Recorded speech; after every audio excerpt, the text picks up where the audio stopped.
இன்றைக்கி நம்ம கொத்தமல்லி பேபி பொட்டேட்டோ ஃப்ரை எப்படி செய்கிறது அப்படின்னு பார்க்கலாம். இதுக்கு வந்து தேவையான பொருட்கள் 8லிருந்து 10 பேபி பொட்டேட்டோஸ், கொஞ்சம் மல்லி இலை, ஒரு பெரிய வெங்காயம், 2 பச்சை மிளகா, 1/2 டீஸ்பூன் சில்லி பவுடர், 1/2 டீஸ்பூன் மஞ்சத்தூள், 1/2 டீஸ்பூன் சீரகம், 1/2 டீஸ்பூன் சோம்பு, கொஞ்சம் கருவேப்பிலை, 1/2 டீஸ்பூன் கடுகு.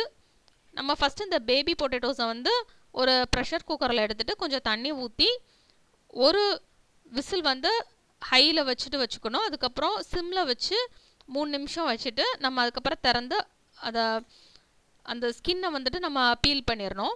நெக்ஸ்ட் வந்துட்டு நம்ம அந்த மல்லி இலையும் பச்சை மிளகாவையும் ஒரு மிக்சியில் எடுத்து அதை நல்லா அடிச்சுக்கிடணும்.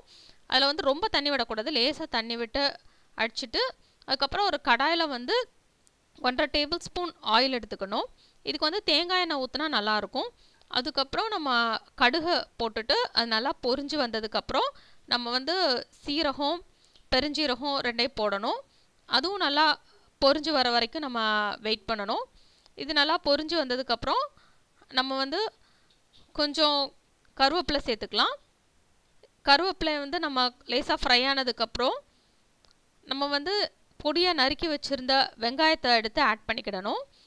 வெங்காயம் நல்லா பொன்னிறம் ஆற வரைக்கும் நம்ம வந்து ஃப்ரை பண்ணிகிட்டே இருக்கணும். இது வந்து பார்க்குறதுக்கு க்ரீன் கலராக இருக்கிறதுனால கிட்ஸுக்கு வந்து ரொம்ப அட்ராக்டிவாக இருக்கும்.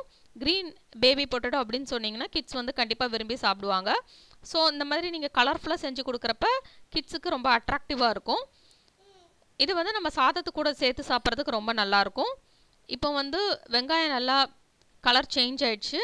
வெங்காயம் கலர் சேஞ்ச் ஆனதுக்கப்புறம் நம்ம அரைச்சி வச்சுருந்த அந்த மல்லி மிளகா அந்த மசாலாவை வந்து உள்ளே ஆட் பண்ணிக்கிடணும். அதுக்கப்புறம் தேவையான அளவு நம்ம உப்பு சேர்த்துக்கிடலாம். நல்லா வந்து அந்த வெங்காயத்தோட அந்த மசாலா கோட்டார வரைக்கும் நல்லா நம்ம வந்து ஃப்ரை பண்ணிக்கிடணும். அதுக்கப்புறம் நம்ம வந்து நம்மளோட மஞ்சத்தூள் நம்மளோட மிளகாய்த்தூளை ஆட் பண்ணி நம்ம வந்து ஃப்ரை பண்ணிக்கிடணும்.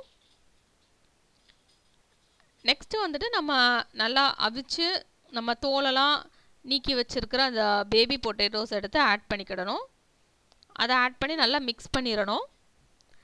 நல்லா நம்ம சிம்மில் வச்சு கொஞ்சம் நேரம் அந்த மசாலா வந்து நல்லா கோட்டார வரைக்கும் நம்ம வந்து ஃப்ரை பண்ணிகிட்டே இருக்கணும். இது நல்லா நம்ம ஃப்ரை பண்ணி முடிச்சதுக்கப்புறம் நம்மளோட மல்லி பேபி பொட்டேட்டோ ஃப்ரை வந்து ரெடி. அதாவது நம்மளோட க்ரீன் பேபி பொட்டேட்டோ ஃப்ரை வந்து ரெடி. இதை வந்து நம்ம சாதத்து கூட சாப்பிட்டோம் அப்படின்னா ரொம்ப டேஸ்ட்டாக இருக்கும்.